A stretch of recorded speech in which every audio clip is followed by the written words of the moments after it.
Recorrido histórico desde los últimos 500 años hasta la actualidad, es decir, desde la Edad Moderna, el comienzo del Renacimiento, pasando por diversas estructuras artísticas, después del Renacimiento, bueno, el humanismo, el barroco, el neoclasicismo y bueno, todo el romanticismo, todo bueno, el naturalismo y todas las vanguardias que surgieron en el primer tercio del siglo XX en Europa y fuera de Europa, hasta, bueno, prácticamente, bueno, pues después de la Segunda Guerra Mundial y los primeros años de la Guerra Fría. Ejemplos de artistas, compositores a la vez teóricos e incluso abogados juristas en Estados Unidos.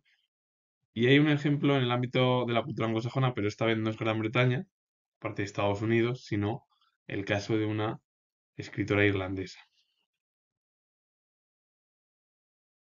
Antes de hablar de todos ellos, voy a definir el término parnasianismo. Fue un movimiento literario francés de la segunda mitad del siglo XIX que se caracterizó por su énfasis en la percepción formal de la poesía, en contraste con el sentimentalismo romántico. Por cierto, el sentimentalismo romántico y el romanticismo son parecidos, pero nada tiene que ver con el sentimentalismo, está más relacionado con el pensamiento, con la filosofía, y el romanticismo está más relacionado con el ámbito de un periodo artístico que surgió en la primera mitad del siglo XIX, en la cual también tiene relación con los sentimientos, es decir, se da mayor presencia en las escrituras de los artistas románticos, los sentimientos totalmente diferente al ámbito de la ilustración, que es la razón, y el periodo del pasado de la época medieval, porque bueno, surgieron, y esto lo comento yo siendo historiador, los nacionalismos y los nuevos ámbitos constitucionales a través de las nuevas constituciones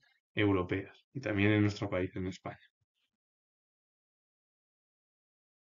Charles Dumoulin fue jurisconsulto francés, profesor de Derecho a las universidades de Estrasburgo y Tubinga y autor de diversas obras sobre derecho romano. Un hombre bueno, pues que se dedicó al ámbito de la abogacía, bueno, como fue jurisconsulto.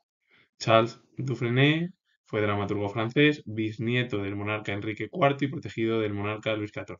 Enrique IV fue el primer Borbón que reinó o gobernó en Francia y Luis XIV fue el denominado, y esto lo comento yo, el Rey Sol. Dufresne fue inspector de los jardines reales y autor de comedias, y una de las obras es El espíritu de contradicción de 1700.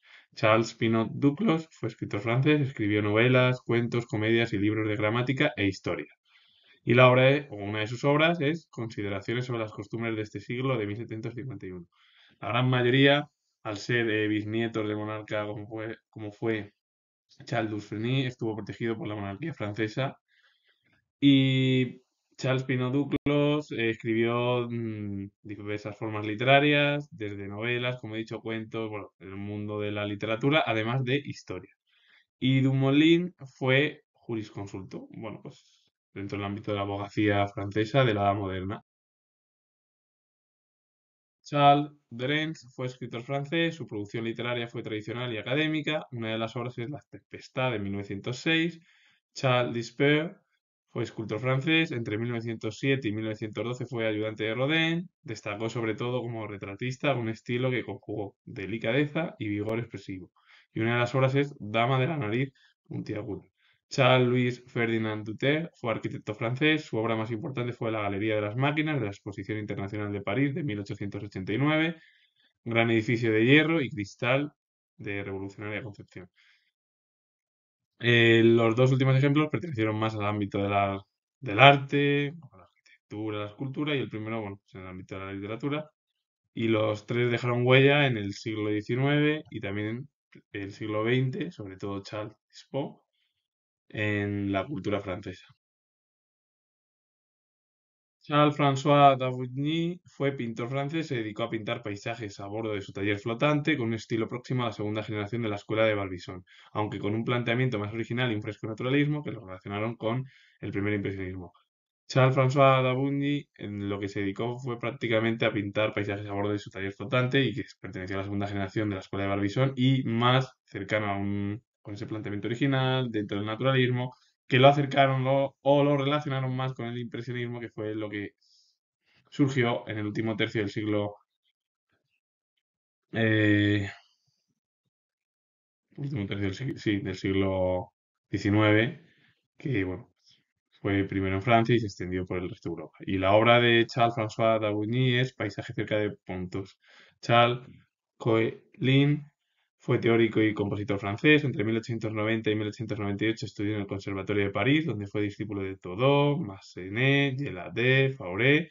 En esa época compuso numerosas colecciones de melodías. En 1898 Fauré, que fue uno de los profesores suyos, le encargó la orquestación de la música de escena de Pelé Melisén, o después presentó sus primeras composiciones para orquesta, entre las que se han encontrado la Nuit de Walpurgi Classique de 1901-1907 y Lia Valle de 1899-1908.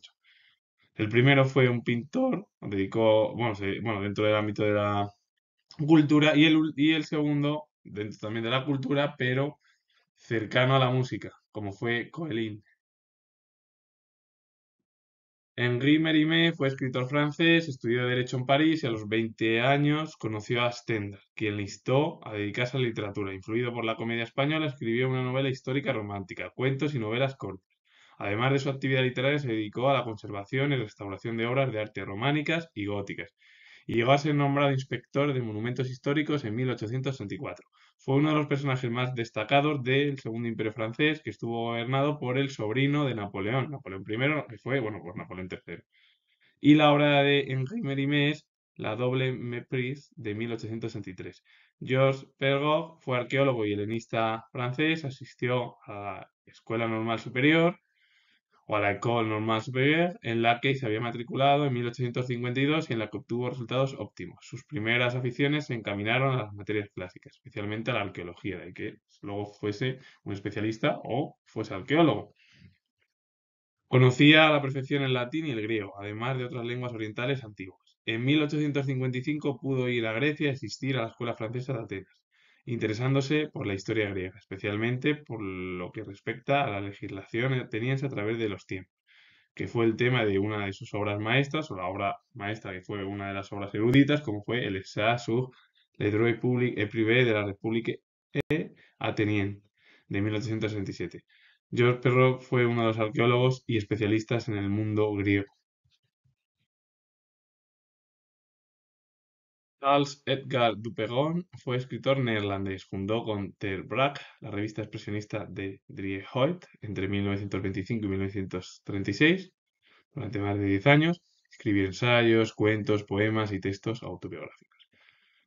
El país de origen de 1965, una de sus obras, perteneció a esos textos autobiográficos. Louis Le Bon fue arquitecto francés. Fue el más destacado del siglo XVII, en particular desde que en 1655 fue nombrado arquitecto y consejero del monarca Luis XIV. Con anterioridad había realizado algunas mansiones parisinas, como el Hotel Lambert, en las que se apreció ya su gusto por la arquitectura escenográfica. Al servicio del monarca, su primera gran realización fue el Palacio de Vaux-le-Vicomte, donde los planteamientos constructivos del arquitecto triunfaron plenamente, dado que a continuación se le encomendó la construcción del Palacio de Versalles. De este último realizó el bloque central con la fachada sobre el parque y las dos alas sobre el patio, un sentido grandioso y volumétrico propio de la arquitectura barroca, a la cual perteneció, y presidió la concepción de estas obras, al igual que su intervención en el diseño del Louvre. Entre sus restantes creaciones destacó el Hospital de Salpêtrière. El Palacio de Versalles, que es la obra de Louis Lévy, se encuentra al lado del propio artista francés. Jean-Marc Natier fue pintor francés, ante todo un retratista de moda, especialmente solicitado en la corte de Luis XIV. Con su estilo suave y adulador, se hizo popular entre las damas. Los retratos que de éstas trazó, con cabellos empolvados, facciones tersas y cutis intachable, obedecían a una imagen estereotipada de la feminidad, pero su encanto y su delicadeza resultaba atractivo para la alta sociedad de la época. Un hombre bueno que se dedicó principalmente a dibujar, a pintar a muchas de las damas, y que incluso dentro de, claro, de la clase social alta, pues se vio con buenos ojos. María Anne de Maly-Nesle, que fue la duquesa de Chartreux, que se encuentra al lado del autor, y las dos obras se encuentran en la diapositiva con los respectivos artistas franceses. Charles Evan Hutz fue jurista y político estadounidense, considerado el mejor magistrado de Estados Unidos desde John Marshall. Su dedicación a la política no llegó por azar, ya que procedía de una familia con tradición en la vida pública. Su padre fue ministro abolicionista, comenzó sus estudios en el Madison College y se graduó en la Universidad de Brown. Una de las obras es Foreign Relations, que son las relaciones extranjeras de 1924. Él ya fue, aparte de que se dedicó al ámbito de la abogacía como jurista, ya fue uno de los mejores magistrados de todos los tiempos en Estados Unidos, del momento, después de John Marsh, otro de los más importantes. Pero ya él dentro de la vida pública, bueno, pues ya procedía de su padre ya fue ministro abolicionista, es decir, que ya tenía ya eh, esa forma ya, bueno, pues del ámbito político, ese enganche político, porque, bueno, pues su padre ya siendo ya uno de los ministros dentro del ámbito de Estados Unidos, abolicionista, bueno, pues a él también, bueno, pues entró en la política estadounidense. Charles Benedict Davenport fue genetista estadounidense. Aplicando los métodos estadísticos en el estudio de la herencia en seres humanos, demostró que también en ellos se cumplieron las leyes de Mendel y defendió la práctica de la eugenesia. Una de las obras es Herencia en relación con la eugenesia de 1911. Un hombre, bueno, pues que se dedicó al ámbito de la ciencia anglosajona y sobre todo estadounidense. Paul Laurence Dunbar fue poeta estadounidense, hijo único de una familia de esclavos negros que vivía en territorio libre. Se educó en su localidad natal y fue el único estudiante en color en su curso de enseñanza secundaria. Alumno muy aprovechado en literatura, llegó a ser muy popular entre estudiantes y profesores y pensaba en dedicarse a la abogacía. Sin embargo, no pudo encontrar sin un empleo de ascensorista, remunerado con $4 semanales. Y una de las obras es Encina y Hiedra de 1893. Él quería dedicarse a la abogacía, al final fue ascensorista, pero bueno, luego también se dedicó al ámbito de la literatura. John Foster Dulles fue abogado y político estadounidense, miembro del Partido Republicano y especialista en Derecho Internacional. Fue uno de los principales expertos en la Conferencia de Paz de 1919 y participó en las grandes conferencias internacionales que siguieron a la Segunda Guerra Mundial. El presidente Harry Truman, que estuvo gobernando Estados Unidos desde 1945 hasta 1953, le confió la preparación del Tratado de Paz con Japón en 1951, cuando en 1945 Japón fue derrotado por las bombas atómicas que lanzó Estados Unidos sobre las ciudades de Hiroshima y Nagasaki y provocaron la rendición final del ejército nipón y el control por parte de Estados Unidos durante cierto tiempo en el país. Y en 1953 el presidente Eisenhower lo nombró secretario de Estado para Asuntos Exteriores. Fue el verdadero responsable de la diplomacia estadounidense en 1959, periodo durante el que mantuvo una lucha encarnizada con la Unión Soviética y contribuyó al desarrollo de la Guerra Fría. John Foster Dulles fue uno de los principales diplomáticos y políticos y abogados de, del siglo XX en Estados Unidos, sobre todo que tuvo grandes puestos entre Truman, Eisenhower, con el objetivo de preparar el Tratado de Paz con Japón tras la derrota nipona el 2 de septiembre de 1945, cuando se capituló ya o se puso fin, esto lo comento yo, y lo digo otra vez, y me repito que soy historiador, cuando se capituló o finalizó la Segunda Guerra Mundial. Justo ese día es cuando se van a cumplir, de aquí a septiembre, el día 2, de aquí a unos meses, el final de la Segunda Guerra Mundial. Uno de los periodos más trágicos sí, y bueno, y vulnerables para el ser humano. Charles Guy fue economista francés, uno de los más insignes maestros de las ciencias económicas. Fue profesor entre 1874 y 1890 en la Universidad de Burdeos. También en la Universidad de Montpellier estuvo entre 1880 y 1898. Y por último en el Collège de France. Espíritu no estrictamente especulativo, sino predispuesto a pasar a la práctica para la realización de reformas sociales. No se limitó a clasificar el cooperativismo de sistemas de porvenir, sino que tomó parte activa en su movimiento organizador y fue presidente de las cooperativas de consumo. Una de las obras es Economía Social, que es Economía Social, de 1905. Charles Diel fue erudito francés, especialista en la historia de Bizancio, y una de las obras es Historia del Imperio Bizantino, de 1921. El primero, un ejemplo en el ámbito de las ciencias económicas como economista, el segundo en el ámbito de la cultura francesa.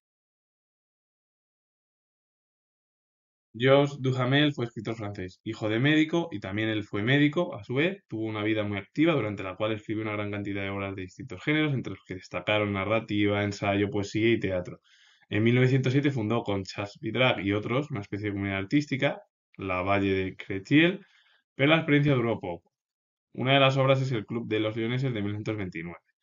Théodore de Banville fue poeta francés, uno de los animadores del Parnaso contemporáneo, el parnasianismo. Intentó resucitar las formas poéticas empleadas por Villon y por Charles de Orleans, y la obra es Odas funambulescas de 1857. Ambos dejaron huella en la literatura francesa de los siglos XIX y XX y también en el ámbito europeo. Robert Brasillac fue escritor y periodista francés, hijo de un oficial caído en 1914 en las luchas de Marruecos. Marchó en 1926 a París, donde asistió a las lecciones de André Belesog en el Liceo Luis el Grande y estudió en la Escuela Normal Superior. Al salir de esta, se dedicó al periodismo y destacó en una encuesta sobre el fin de la posguerra. Una de las obras es El Hijo de la Noche de 1964. Léon Bourdieu fue artista, hombre de letras, estadista, jurista y político francés, una figura política de primer orden dentro y fuera de su país, porque tuvo un papel destacado en las últimas décadas del siglo XIX como en los primeros años del siglo XX. Contribuyó de forma decisiva a la organización de la Sociedad de Naciones y en 1920 fue galardonado con el Premio Nobel de la Paz.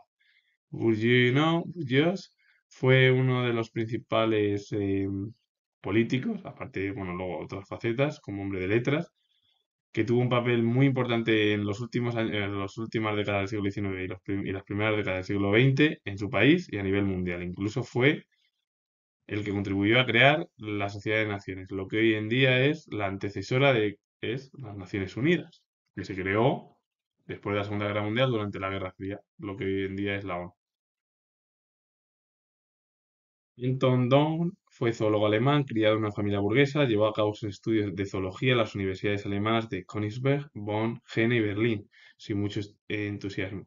Tal circunstancia cambió hacia 1862, cuando recaló en Jena. Allí, Ernst Haeckel, el biólogo, le introdujo en los estudios y teorías de Charles Darwin. Desde ese instante se convirtió en un ferviente admirador de la teoría darwinista de la descendencia con modificación, es decir, la teoría de la evolución por selección natural. Así fue como decidió dedicar su futura vida o su vida futura a recolectar ideas y hechos que apoyasen las ideas darwinistas. Una de las obras es Stadenthal Urgenschichte des Wirbelstierkörpers de 1882-1891. Un hombre que prácticamente estudió zoología en diversas universidades alemanas, entre ellas las dos importantes, Bonn, bueno, Königsberg también, Jena y Berlín, porque es cierto, Bonn fue la capital de la RCA, la República Federal Alemana, y Berlín de la República Democrática Alemana durante el periodo de la Guerra Fría. No tuvo mucho entusiasmo hasta que conoció a Ernst Haeckel y a partir de ahí le introdujo en las teorías de Darwin y tuvo gran admiración por las teorías darwinistas, que se dedicó al estudio de lo que dijo Darwin. Diego Fabri fue dramaturgo italiano. Cuando todavía era estudiante universitario escribió su primer drama, I Fiori del Dolore, destinado junto con Ritorno, Il loro peccati e Il fanculio sconocico del periodo entre 1963 y 1965 a las compañías teatrales no mixtas de los oradores. Colaboró también con críticas teatrales y literarias en Il Momento, Semanario Católico de su ciudad natal, la formación cultural del joven Fabri, que se doctoró en un principio en Ciencias Económicas y Comerciales en Bolonia en 1936. Se sentía atraída por la modernidad y se orientaba más a la Francia de François Mauriac, Emmanuel Mounier, Charles Picot, Georges Bernanos, sin ignorar a dramaturgos y novelistas como Luigi Pirandello, Henri Ibsen, Fyodor Dostoyevsky y Hugo Betti, del que voy a hablar ahora mismo. Diego Fabri fue un hombre fascinado por la cultura francesa. Es verdad que también fascinó por la cultura europea y también la de su propio país. Hugo Betti fue dramaturgo italiano, fue magistrado en Parma y en Roma, creador del llamado drama judicial, a la vez trágico y místico, crítico y alegórico. Fue uno de los dramaturgos italianos contemporáneos más destacados. La obra es El jugador de 1951. Los dos dejaron huella en la cultura del siglo XX italiana. Lady Augusta Gregory fue escritora y autora de teatro irlandesa, descendiente de una antigua familia de aristócratas y protestantes. Contrajo matrimonio con Sir William Gregory y Mercedes Torres. Esposos se instalaron en Londres, donde frecuentaron el ambiente culto e intelectual de la época y trataron a personalidades tan importantes como fueron el poeta Robert Browning, el filósofo William James, su hermano fue Henry James, escritor, o el político liberal William Gladstone, entre otros. Tras la muerte de su esposo en 1892, regresó a Irlanda y comenzó a dedicarse asiduamente al teatro y a la literatura. También se convirtió en defensor de la causa independentista irlandesa. Cumplieron hace 3 años 100 años de la independencia de Irlanda del Sur sobre el Reino Unido. Y la obra de Lady Augusta Gregory o Lady Gregory es The Imagine de 1909, una de sus obras. Con ello finalizo el momento de su historiador y si os ha gustado este vídeo relacionado con el mundo cultural entre la edad moderna, la contemporánea en el ámbito europeo, darle a like, suscribiros, comentar lo que es historiador y nos vemos en el próximo vídeo.